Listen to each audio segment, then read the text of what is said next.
warangiza ukihanagura mu maso.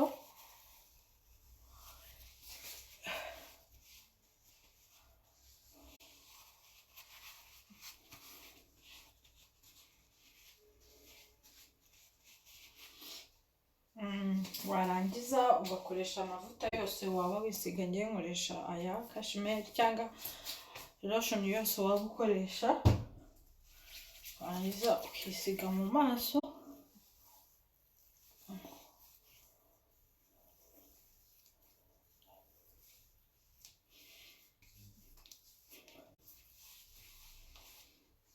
Rero murabona ko umuntu ahita agira mu maso hasa neza, nta kantu na kamwe, mu maso horoshye, umubiri ukarambuka.